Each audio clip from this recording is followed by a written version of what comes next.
Hey everyone, want to know how many messages you've exchanged with someone on Snapchat? Here's how to check it.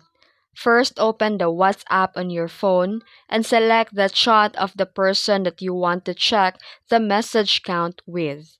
Now tap their name at the top to open the chat info. Scroll down and tap Chat, Search, or Search. On some phones, you'll see media, links, and docs. And look for the message info or messages exchange. And if you don't see the count here, continue the next step. Open the WhatsApp settings and go to Storage and Data and select Manage Storage. Then choose the contact that you want to check.